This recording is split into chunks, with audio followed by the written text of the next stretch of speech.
Hello viewers, daily সানের পর্দায় রুবাই থেকে স্বাগত জানাচ্ছি। আমরা আমাদের কাউন্টডাউন ফলো করছি টু চ্যাম্পিয়ন্স ট্রফি। প্রতিদিন আমরা একটা দলের অ্যানালিসিস করি এবং আমার সঙ্গে থাকেন সহকর্মী এবং ডেইলি সানের ক্রিকেট করেসপন্ডেন্ট মোহাম্মদ জুবায়ের। আজকে আমরা যে দলটা নিয়ে কথা বলবো, সাবকন্টিনেন্টাল পাওয়ার হাউস এবং অনেকের মতে সব টুর্নামেন্টে আইসিসির রিসেন্ট টুর্নামেন্টগুলোতে ডার্ক হর্স হিসেবে অ্যাপিয়ার করে আফগানিস্তান। জুবায়ের, আফগানিস্তান আমরা দেখছি গত 3-4 বছর ধরে তো obviously they have been a strong contender. এই টুর্নামেন্টে ডার্ক হর্স আপনি এটা মনে করেন? ফেভারিট মনে করি।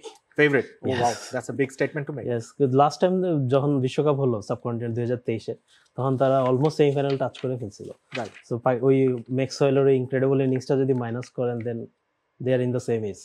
সো ওই বিশ্বকাপে মেগা ইভেন্টে দেন সেমিফাইনাল তো খেললোই টি-20 ওয়ার্ল্ড কাপে, সো অস্ট্রেলিয়াকে হারিয়ে। আচ্ছা, what do you think what makes Afghanistan এত এরকম আইসিসি ইভেন্টগুলোতে, স্পেশালি গ্লোবাল ইভেন্টগুলোতে এরকম হঠাৎ ওরা এত ভালো খেলে?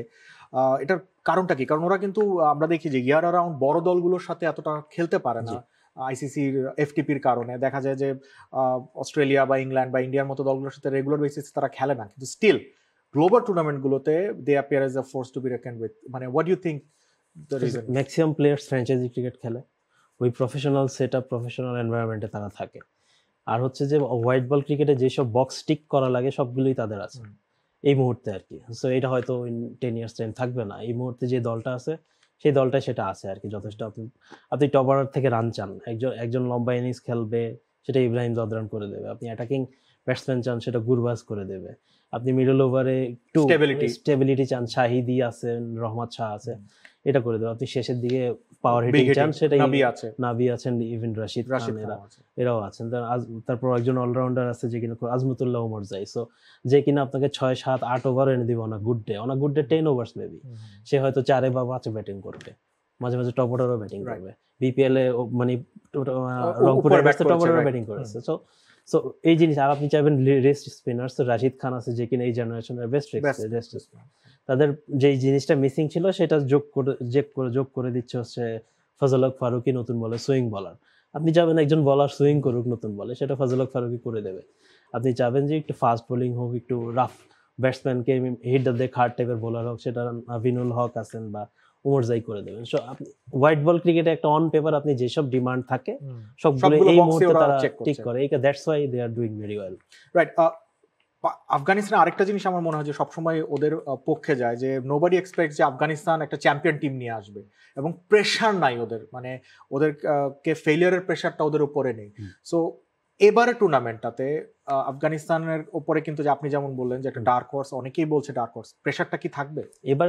স্পেশালি থাকবে বেশি, কারণ হচ্ছে যে যেহেতু পাকিস্তানে খেলা, দুবাইয়ে খেলা, এটা তাদের বলতে গেলে টেরিটরি। সো এইসব উইকেটে তারা খেলে অভ্যস্ত। শারজায় যেহেতু তাদের হোম গ্রাউন্ড, দুবাইতে তারা অনেক বেশি ক্রিকেট খেলার পাকিস্তান মানে বলতে গেলে এই জেনারেশনে যারা আছে তাদের ক্রিকেটের হাতে খড়ি বলতে গেলে পাকিস্তান থেকে, আমরা যদি if you go back their history. So সেদিক থেকে আর কি ভালো কিছুই হবে আশা করি। রাইট। আফগানিস্তানের স্ট্রেংথ তো আমরা আলোচনা করলাম, উইকনেসেস কোন দিকটা থাকবে? আমার কাছে ল্যাক অফ এক্সপিরিয়েন্স বা ধরেন lack of going deep into a global টুর্নামেন্টটা মনে হয়। What do you think? Top অর্ডারটা ফ্রেজাইল। আমরা যতই ইব্রাহিম জাদরান রিপ্লেসমেন্ট নেই, গুরবাজ রিপ্লেসমেন্ট নেই, দ্যাটস এ বিগ কনসার্ন। আপনি যদি আর্লি গুরবাজকে আউট করেন, আর্লি জাদরানকে আউট করেন, then it's 250 maximum. On a good day তারা হয়তো খুব ভালো খেলে 250।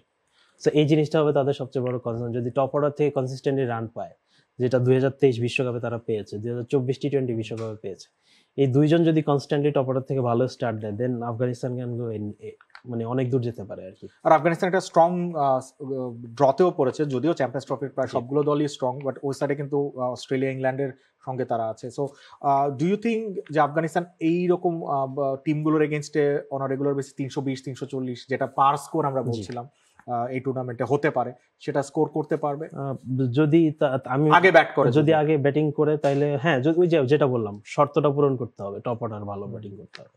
তা না হলে এই জায়গাটা ছাড়া ওদের মানে মোটামুটি যদি আপনি ভালো একটা স্টার্ট পেয়ে যান, তারা লম্বা খেলতে পারবে, এটা মনে হয় আর কি। আর যেহেতু কন্ডিশন তাদের পরিচিত, অস্ট্রেলিয়া আর ইন্ডিয়ার জন্য, তাদের ইংল্যান্ড, এই দুই দলের জন্য হয়তো একটু কঠিন হবে এই কন্ডিশনে বানায় নেওয়াতে কম্পেয়ার টু আফগানিস্তান, রাইট। আর ফাইনালি আফগানিস্তানকে কত দূর দেখছেন টুর্নামেন্টে যেতে পারবে? আমি একটা সেমিফাইনালিস্ট মনে করি, 4 জনের মধ্যে একটা সেমিফাইনালিস্ট আফগানিস্তান।